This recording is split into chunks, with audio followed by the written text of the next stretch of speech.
Clear करायचं ह्या blog मध्ये की by profession I am a doctor. मी एक फिजिओथेरपिस्ट आहे. हाय हॅलो पप्पा उचकी लागली. हॅलो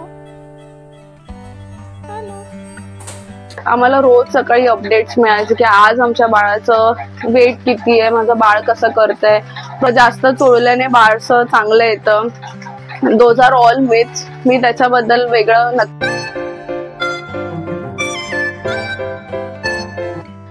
नमस्कार सर्वांना. आजच्या नवीन ब्लॉग आणि माझ्या चॅनल स्नेहल आणि सुमित मध्ये तुमचं मनापासून स्वागत आहे. आय होप तुम्ही सर्व मजेत आहात आणि नेहमी मजेतच राहा. आज आपण कंटिन्यू करणार आहोत NICU पार्ट. माझं बाळ NICU मध्ये होतं. सो ह्या वेळेस असं झालं होतं की मी फर्स्ट टाइम भेटले होते बाळाला. ह्याचे फोटोज पण तुम्ही बघितले असतील लास्ट ब्लॉग मध्ये. सो प्लीज स्टे ट्यून सुद्धा शेवटपर्यंत नक्की बघा की माझ्या बाळाची NICU जर्नी कशी होती. तेव्हा पण थोडेसे अप्स अँड डाऊन्स आले. सो मी तेही शेअर करेन तुमच्यासोबत. सो येस, बॅकग्राऊंड मध्ये माझ्या बाळाचा आवाज आहे. सो नक्की मी तिचा फेस पण रिव्हील करणार आहे ह्या नेक्स्ट ब्लॉग मध्ये, जेव्हा तिला डिस्चार्ज करून आम्ही घरी घेऊन जातोय. मला बरेच कमेंट्स पण आले होते, मला पर्सनली DMs पण आले की फेस रिव्हील कधी होणार आहे बाळाचा. तर फॉर शुअर मी जेव्हा तिला डिस्चार्ज करून आम्ही घरी घेऊन जातोय त्या एका चांगल्या नोटवरती मी नक्की तिचा फेस रिव्हील करणार आहे. And second part, second thing me mention करणारच होते या ब्लॉग मध्ये की माझ्या बाळाचं वेट 1.9 होतं जेव्हा जन्मला तेव्हा. सो ती NICU मध्ये होती आणि मग नंतर आय थिंक एक 2-3 डेज नंतर तिचं 100 ग्रॅम्स वेट रिडक्शन पण झालं होतं. So that is very obvious, कारण की आमच्या पिडियाट्रिशियनने आम्हाला सांगितलंच होतं की इट इज ऑब्वियस की जेव्हा बाळ जन्मतं त्याच्यानंतर एक पहिल्या 7 ते 10 दिवसामध्ये बाळाचं वेट रिडक्शन होतं. And which is kind of a good sign also. Which yes, first day second day पासून मी माझा मिल्क एक्सप्रेस करून बाळाला देत होते. सेकंड डे तर मी हॉस्पिटलमध्येच होते. सॉरी, थर्ड डे मी थोडा मिल्क एक्सप्रेस करून बाळाला वरती पाठवलं होतं. माझं डिस्चार्ज झाला होता 4th or 5th डेला झालं होतं. त्याच्यानंतर मी रोज बाळाला आम्ही 2दा मिल्क एक्सप्रेस करून आम्ही एक स्टीलचा डब्बा होता, आम्ही त्याच्यातून द्यायचो आईस पॅक मध्ये कव्हर करून. कारण की म्हणजे हार्डली आमच्या घरापासून सूर्य hospital is hardly for 10 minutes, but still आम्ही विथ प्रिकॉशन्स असे होतो की जसं मी मिल्क एक्सप्रेस केलं आम्ही 1-2 छोटे डब्बे घेतले होते स्टीलचे. अँड ऑलवेज लक्षात ठेवा तुम्ही, म्हणजे तुमच्या इन्फॉर्मेशनसाठी, ज्यांचं कोणाचं बाळ NICU मध्ये आणि जेव्हा तुम्हाला मिल्क एक्सप्रेस करून बेबीला द्यायचंय तर तेव्हा तुम्हाला स्टीलचे डब्बे यूज करायचे, प्लास्टिकचे डब्बे नाही. ग्लास जार्स म्हणजे ग्लास टीन्स जे असतात, ग्लास डब्बास जे असतात ते पण चालतात, बट नो प्लास्टिक. जे आपले बॉटल्स पण येतात ना दुधाचे, त्याच्यामध्ये पण नाही स्टोअर करायचं मोस्टली. सो येस, मग आम्ही असे 2 डब्बेच होते की त्याच्यामध्ये मी सकाळी मिल्क एक्सप्रेस करायचे आणि मग सुमित नेऊन देऊन यायचा तिकडे म्हणजे आपल्या म्हणजे माझ्या बाळाची जी कोणी अलोकेटेड सिस्टर असायची ती मग त्यांच्या याच्यामध्ये ट्रान्सफर करून बाळाचं लेबल करून मग आपला डब्बा परत करायचे. सो सकाळचं तर असं व्हायचं की मी सकाळी 1-2दा एक्सप्रेस करायचे before going to hospital. Breast pump use केलेला मी, पिजनचा यूज केला होता, इलेक्ट्रिक पंप होता तो. तो बेस्ट रिव्ह्यू आहे, तो तुम्ही यूज करू शकता. मॅन्युअल पेक्षा I found it electric is good. त्याचं पण स्टरलायझेशन मी पण खूप प्रॉपरली फॉलो केलं होतं. जे पण काही ब्रेस्ट पंपचे जे पण काही भांडी असतात किंवा जे पार्ट्स असतात जे तुम्हाला असेंबल करून पंप करण्यासाठी उपयोगी येतात ते पण तुम्हाला छानपणे स्टराईल करायचे आणि मग यूज करायचे, आणि म्हणजे सो दॅट की तुम्ही इन्फेक्शन्स अवॉइड करू शकता. कारण की बाळ खूप लहान असतं, इम्युनिटी तितकी बूस्टेड नसते. सो ह्या सगळ्या छोट्या छोट्या गोष्टींची काळजी घेणं खूप गरजेची आणि त्याच गोष्टी महत्त्वाच्या सुद्धा आहेत आपल्या बाळाच्या डेव्हलपमेंटसाठी. सो येस, बाळाला भेटण्याचा टाइम होता 11 to 4 o'clock. And only mummas were allowed आतमध्ये. पप्पा वगैरे कोणालाच अलाउड नव्हतं. So I use to feel sad for Sumit, but option नव्हता. खूप स्ट्रिक्ट रूल्स होते. सो म्हणून मला रोज भेटायला मिळायचं. सो मग मी ॲज मच जितकं मला लवकर जाता येईल तितकं मी लवकर जायचे. माझा डिस्चार्ज नंतर मी घरी आलो, पण माझी वॉकिंग जर्नी खूपच जास्त भयानक आणि खूप पेनफुल होती. त्याचे अनफॉर्च्युनेटली आमच्याकडे फोटोज किंवा व्हिडिओज नाही आहेत, कारण की आम्ही त्या सिच्युएशन मध्येच नव्हतो. येस, सो 11 to 4 टायमिंग होतं. मी ट्राय करायचे की मला जितकं लवकर पॉसिबल होईल, कारण की माझं सगळंच खूप स्लो व्हायचं. मला वॉकिंगच प्रॉपर नव्हती.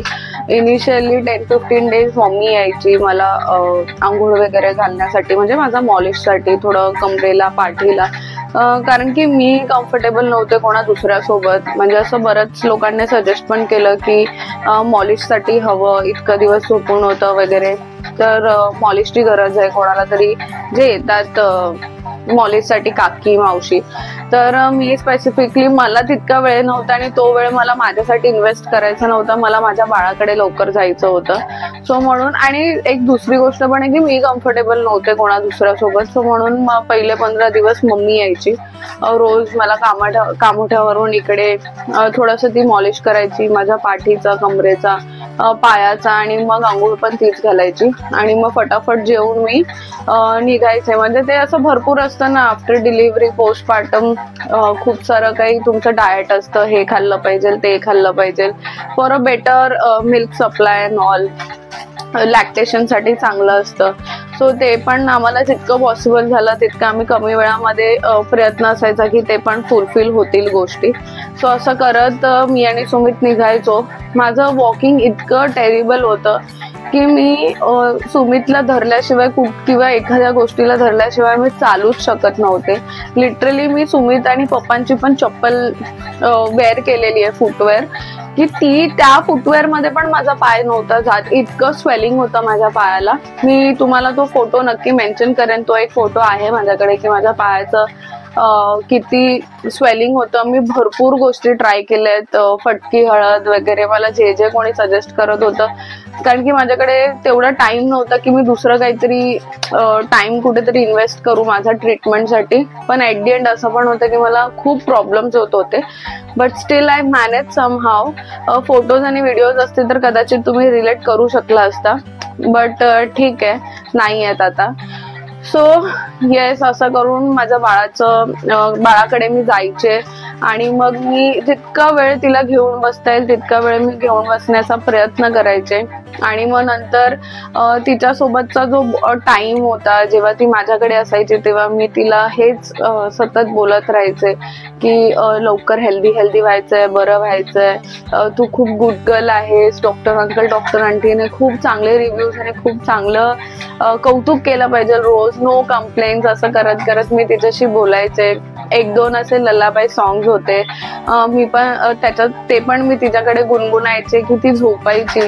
एक अशी थिअरी पण आहे की जेव्हा बाळ तुमच्याकडे झोपतं किंवा बाळ आणि आई एकत्र जेव्हा झोपतात तेव्हा जे हार्मोन्स सिक्रेट होतात किंवा जे म्हणजे एक साध्या भाषेत सांगायचं तर जो बॉन्ड असतो, जी ऊब लागते आईची बाळाला, त्याने बाळाच्या डेव्हलपमेंटसाठी खूप जास्त फायदा होतो ह्या गोष्टीचा. सो माझा तोच एक गेम असायचा की रोज मला बाळाकडे जायचं आणि मला kangaroo mother care, that is also called as KMC. And मला तुम्हाला हेही आज क्लिअर करायचं आहे ह्या ब्लॉग मध्ये की by profession I am a doctor. मी एक फिजिओथेरपिस्ट आहे. मी आधी खूप ठिकाणी काम केलंय. मी आधी बॉम्बे हॉस्पिटलला काम केलंय. देन मी सुश्रुषा हॉस्पिटल जे आहे दादरचं, तिथे सुद्धा काम केलेलं आहे. KJ सोम्या कॉलेजमध्ये माझं इंटर्नशिप वगैरे झालेली आहे. तिथेही त्या हॉस्पिटलमध्ये कॅन्सर युनिटमध्ये पण माझं काम झालं आहे. अँड देन सायन हॉस्पिटलला मी 2.5 वर्ष होते, जिथे कोविडच्या कालावधीमध्ये मी होते. So I feel proud about my self की मी चांगल्या ठिकाणी काम करून मला माझ्या पेशंट्सला माझं सर्व्हिस सर्व करता आले आणि थोडंफार त्यांचं पेन कमी करण्यामध्ये माझं नॉलेज किंवा माझी मदत झाली. सो येस, हे माझं प्रोफेशन आहे. आणि तसंच मी खूप वेळा NICU मध्ये पण काम केलं होतं याच्या आधी, म्हणून मी NICUच्या एन्व्हायरमेंट आणि सेटअप सोबत खूप जास्त फेमिलियर होती, कारण की मी ऑलरेडी तिथे काम केलंय. मी खूप साऱ्या बेबीजला ट्रीट पण केलंय. लो बर्थ वेट किंवा प्रीमॅच्युअर बेबीज असतात. बट ट्रस्ट मी, मला असं कधीच स्वप्नात काय, मला असं कधीच चुकून वाटलं नव्हतं की अशा काही सिच्युएशन्स माझ्यासोबत कधीतरी घडतील किंवा माझ्या बाळाच्या बाबतीत घडतील. बट घडल्या. So I had to face. Option नव्हता माझ्याकडे. सो येस, म्हणून मी जेव्हा बाळाकडे जायचे तर मी तिचं चार्ट वाचायचे, म्हणजे जे पण काही डेली अपडेट्स असायचे, तिचं वेटचं, तिथे कोणते मेडिसिन्स जात आहेत, तिचं ऑक्सिजन सपोर्ट काय आहे, म्हणजे ती कशी करते, सॅच्युरेशन किती मेंटेन करते, काय काय आहे तिचं, ती पूप किती वेळा करते, पी किती वेळा करते, शिसू किती वेळा करते, मीन्स मग तिथे जाऊन मी डॉक्टरांशी पण बोलायचे. तर आमचं एक बेसिक असं मेडिकोवाला कॉन्व्हर्सेशन व्हायचं. तो थोडंफार, म्हणून त्या ऍस्पेक्टला मी जरा रिलॅक्स्ड होते की मला त्यातल्या गोष्टी माहिती होत्या म्हणून. सो म्हणून मला ते इझी गेलं काइंड ऑफ. बट शेवटी म्हणतो ना, ऍट दी एंड प्रोफेशन काही असलं तरी तुम्ही एक आई असता आणि तुमच्या मनापासून तुमच्या बाळाची काळजी ही वेगळीच असते. सो तिथून निघताना माझा पाय खूप जड व्हायचा जेव्हा बाय बोलण्याचा टाइम यायचा. बट असंच करत करत माझे डेज पास ऑन झाले. अँड नाही माहिती, तेव्हा ते खूप जड वाटत होतं. बट गेले ते दिवस. अँड आय रिअली प्रे. एका ताईंने पण कमेंट केली आहे माझ्या आधीच्या व्हिडिओमध्ये की अशी वेळ किंवा अशी फेज कधीच कोणाच्या लाईफमध्ये येऊ नये. आणि खरंच खूप खरं आहे हे की जन्म देऊन आपल्या बाळापासून आपण लांब तिथे ठेवलंय. इवन दो मी पण काम केलंय NICU मध्ये, हॉस्पिटल सेटअप्स मध्ये, मला माहितीये की ते खूप जास्त चांगली काळजी घेतात, ऑल नर्सेस, ऑल डॉक्टर्स. पण जेव्हा ती सिच्युएशन आपल्या बाळावरती येते तेव्हा यू कॅन रिलेट मोर की आपलं बाळ असं आपल्यापासून लांब, ती काळजी खूप डिफरंट असते, खूप भयानक असते ती काळजी. मला तिथे जाताना खूप आतुरता असायची की असं मला व्हायचं की मी कधी जाते. आणि तिथे गेल्यावरती असं वाटायचं की 4 कधीच वाजू नये, मला बाळाकडेच थांबायचंय. But unfortunately 4 वाजायचे. पण एक असं पण होतं की ठीक आहे, फटाफट डेज जाऊ दे आणि मग आपण लवकर बाळाला घेऊन घरी जाऊ. आम्हाला ऑलरेडी फर्स्ट डे सांगितलं होतं की ऍटलीस्ट 4 weeks तरी बेबीला आपण ठेवूया फॉर ऑल बेटर डेव्हलपमेंट आणि एक सेफ्टीसाठी, एक ऑब्झर्वेशनसाठी सुद्धा. सो म्हणून आम्ही सरांचे सगळे फॉलो केले. अँड ट्रस्ट मी, आम्हाला रोज सकाळी बाय 9:45-10 आम्हाला सरांचा कॉल यायचा, जे मेन पीडियाट्रिशियन होते बाळाचे, डॉक्टर सचिन साखरकर आणि डॉक्टर दीपिका तिवारी. ह्यांचा रोज न चुकता मला कॉल यायचा जेव्हा सकाळचा फॉलोअप राऊंड व्हायचा सगळ्या बेबीजचा. आम्हाला रोज सकाळी अपडेट्स मिळायचे की आज आमच्या बाळाचं वेट किती आहे, माझं बाळ कसं करतंय, प्रॉपरली ब्रीथ करतंय, वेंटीची गरज नाहीये, व्हेंटिलेटरची गरज नाहीये, she is breathing well, she is doing good, दूध छान पचवते, आज आम्ही एवढं दूध वाढवलं, एवढं ml जातंय. तर आम्हाला कुठेतरी एक सॅटिस्फॅक्शन पण होतं की yes, my baby is in to safe hands. आणि मला थोडंफार माहिती होतं की NICU मध्ये त्या लेवलची काळजी खरंच घेतात. So we were very satisfied आणि थोडंसं शांत पण वाटायचं. पण घरी आल्यानंतर असं व्हायचं की कधी एकदा पुन्हा सकाळ होते आणि मी माझ्या बाळाकडे जाते. आणि म्हणजे मला असं होतं ना की मला ट्रॅव्हलिंग खूप जास्त डिफिकल्ट होतं माझं, कारण की मला चालणंच होत नव्हतं. सो माझं फादर इन लॉने स्पेशली माझ्यासाठी, मी आणि सुमित रोज जायचो हॉस्पिटलला. सुमित वेटिंग एरियामध्ये थांबायचा आणि मी आत जायचे, कारण की त्याला अलाउडच नव्हतं. सो मग तो वेटिंग मध्ये थांबायचा आणि मी आतमध्ये जायचे. सो आम्हाला जाण्यासाठी फादर इन लॉने एक कार बुक केली होती की आता आमच्याकडे कार आहे पण तेव्हा नव्हती आमच्याकडे. सो पप्पांनी आमच्यासाठी स्पेशली कार म्हणजे बुक केली होती की एक स्पेसिफिक टाइमला ते घ्यायला पण यायचे आणि सोडायला पण यायचे ते दादा. सो ती खरंच खूप मोठी मदत होती, कारण की तिथून ना कधी कधी हॉस्पिटलच्या बाहेरून खूप लॉंग डिस्टन्स होता मेन रोड साठी. तुम्हाला ऑटो किंवा ओला उबेरसाठी, ओला उबेरला पण थोडंसं ते आतमध्ये येण्यासाठी कधी कधी थोडा इश्यू व्हायचा, बिकॉज त्यांना काय माहिती ना की माझा काय प्रॉब्लेम आहे. सो ते राईड कधी कधी कॅन्सल करायचे. बट येस, असं करत करत माझ्या बाळाची जर्नी पूर्ण झाली. एक व्हिडिओ आहे माझं बाळ जेव्हा माझ्यासोबत फर्स्ट टाइम असं NICU मध्ये खेळत होता तेव्हाच मी शूट केलाय, तो मी नक्की तुम्हाला पोस्ट कर. हाय, हॅलो पप्पा. उचकी लागली. Hello hello. हाय.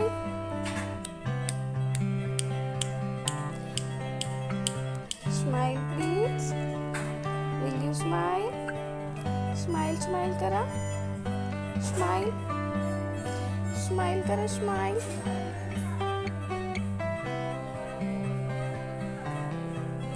Smile smile smile.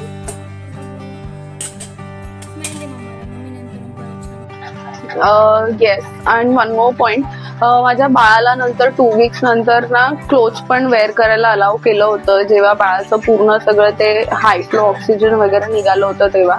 सो खूप मस्त वाटत होतं की येस फायनली माझं बाळ खूप क्यूट कपडे घालणार आहे. म्हणून मग मी जे काही शॉप केलं होतं माझ्या 8 मंथमध्ये बिफोर डिलिव्हरी, मी ते कपडे प्रॉपरली सॅनिटाईज करून प्रॉपर वॉश करून मी ते माझ्या बेबीच्या सिस्टरला दिले होते विथ सचिन सरांचं परमिशनने.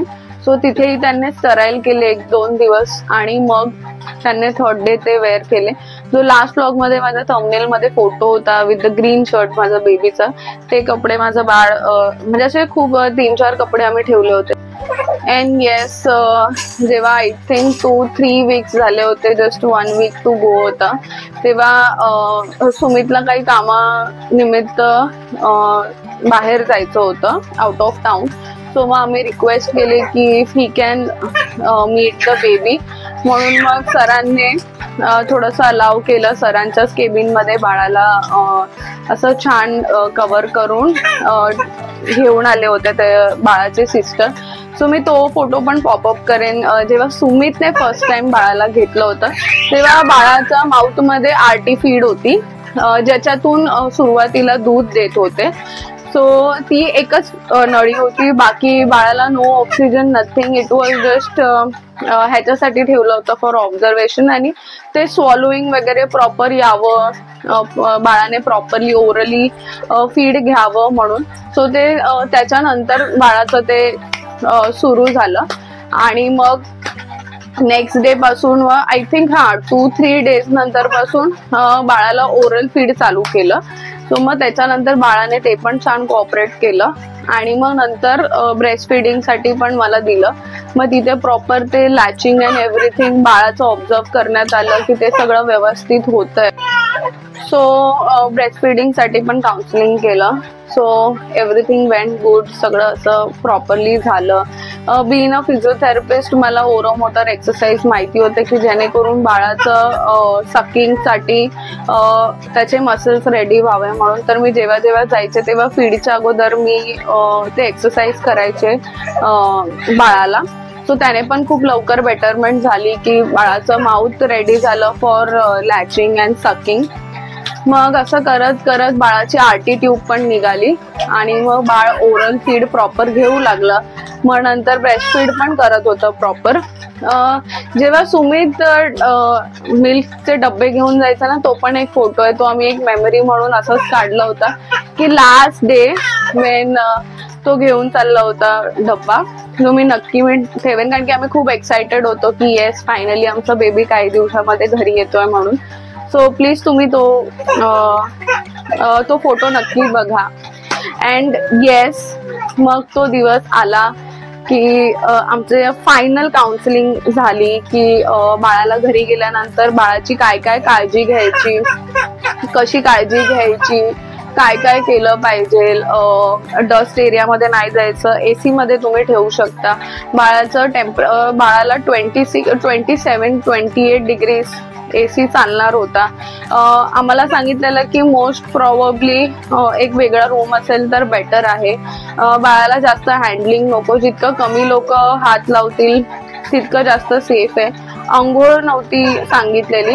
बाळाचं वेट डिस्चार्जच्या वेळेस इट वॉज अबाउट 2.8 होतं. 2.8 डिस्चार्जच्या वेळेस 2.8 kg होतं. सो सरांनी आम्हाला सांगितलेलं की थोडंसं थांबूया, आंघोळ वगैरे नको, तुम्ही फक्त स्पंजिंग कंटिन्यू करा. सो मग आम्ही घरी गेल्यानंतर पण स्पंजिंगच कंटिन्यू करत होतो. मी घरी गेल्यानंतर म्हणजे बाळ घरी गेल्यानंतर आम्ही कशी काळजी घेतली त्याचा पण मी एक डिटेल व्लॉग बनवेल, सो दॅट की बऱ्याच लोकांना तो हेल्पफुल पण होईल की ज्यांचे पण बेबीज NICU नंतर जे डिस्चार्ज होऊन घरी येतात तर काय काय काळजी आणि कशी कशी काळजी घ्यायची ह्यासाठी. सो प्लीज तोही बघा. सो असं करत करत आमची एक बेसिक काउन्सिलिंग झाली आणि त्यामध्ये बऱ्याच गोष्टी क्लिअर पण झाल्या. माझ्या मम्मीला स्पेशली बोलवलं होतं की म्हणजे जे असं असतं ना ओल्ड थिंकिंग काही की अशा काही गोष्टी असतात की नाही मॉलिश केली पाहिजे बाळाला किंवा आंघोळ घातली पाहिजे, जास्त चोळल्याने बाळसं चांगलं येतं. Those are all myths. मी त्याच्याबद्दल वेगळं नक्की डिटेलमध्ये मी सांगेन की बऱ्याच गैरसमजामध्ये आपण असतो पण तसं काही नसतं. सो येस, असं करत आम्ही फायनली आमच्या बाळाचा डिस्चार्ज झाला. मी तो फोटो पण ह्या ब्लॉग मध्ये टाकेन.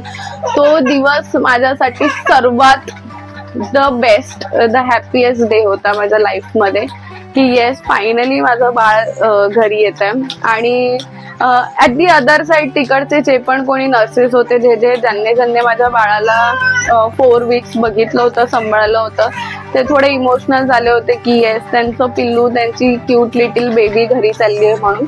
पण त्यांनी पण खूप सारे बेस्ट विशेस, खूप प्रेम दिलं तिला.